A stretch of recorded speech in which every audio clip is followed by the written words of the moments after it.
Hi, Representative Hansen. My name is Sean Lopez Murphy.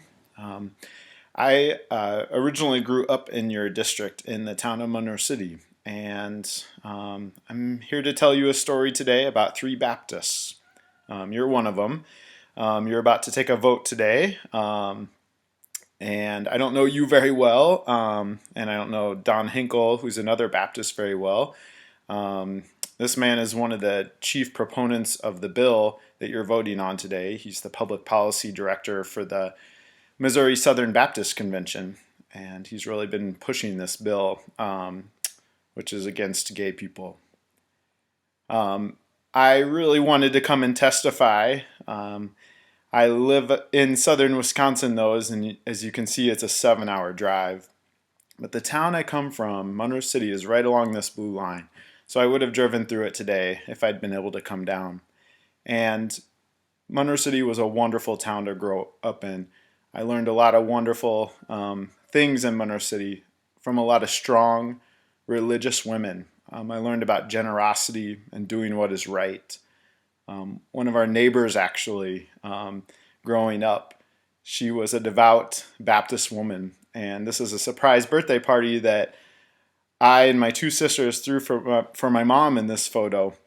And this Baptist woman gave us her home to throw my mom's 40th birthday party. It was a surprise.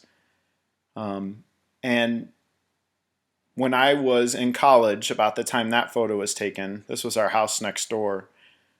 I came home to tell my mom when I was 20 years old that I was struggling with not liking girls and being attracted to men, and that I told her I wanted to change it. And my mom is a very Christian woman. We went to Lindell Avenue Christian Church in Hannibal growing up, and she said, I don't want you to do anything that's going to hurt yourself. So I embraced who I was. This is me 20 years later with my husband.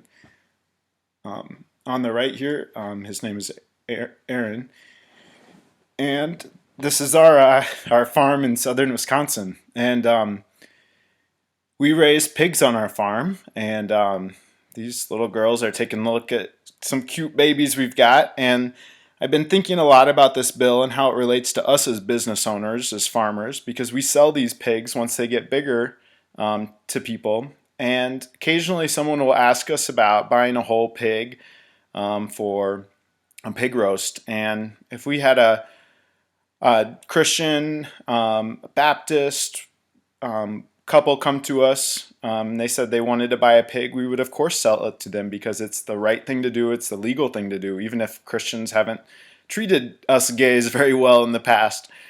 And all these people we needed for our wedding. I'm going to try to read them as fast as I can. The photographer, soda maker, sawmiller, florist, concrete driver, soup maker, postal clerk, printer, table renter, ring maker, innkeeper, electrician, and publisher. That last one with the red arrow. That was the only one that we had trouble getting to serve us for our wedding. My hometown newspaper in Monroe City, the publishing company, refused to publish our wedding announcement because we were a same-sex couple. So we started a campaign to get them to change their minds. We got 750 people to sign a petition last fall. 200 of them were from Missouri, 70 of them from Monroe City, 30 from Hannibal. So a lot of people from your district supported us. And the newspaper publishing company changed their policy. They published it. And we couldn't have done it without perfect strangers from your district. I don't even know Sarah Jacobson. She just showed up when the TV cameras were out after this story broke. And she came up and said to the reporter, this is not what our town is. We don't discriminate against gay people. We treat these people good. So back to the second Baptist in the story, Don Hinkle. He said in a recent article that he loves gay people. He doesn't want them to be ridiculed. But I don't think his love runs very deep. I think it's shallow. And I think he's saying it because it's the Christian thing to say, not because it's the truth, which is another Christian value. And I met this woman when we were trying to get our wedding announcement published, and she wanted to share some testimony today. She sent it with me, actually, but since I'm not going to make it, I'm going to read it. My name is Brenda Lane, and I am from Hannibal, Missouri. I am the proud mother of a gay son. He came out to me when he was 16 after about 4 years of agony and fear that the mother who gave birth to him might turn her back on him. But because children are a gift from God and I'm responsible for the emotional building of this gift, I stood behind him. I was raised Southern Baptist, so I knew that fire and brimstone would churn. However, I also knew the purity of love between a mother and son, and I knew at that point that I had no choice but to make myself understand something I never had to deal with before. Any parent who turns their backs on their child because of their sexual orientation is not a true parent. What they need to realize is that they created this life and they are responsible for his or her well-being.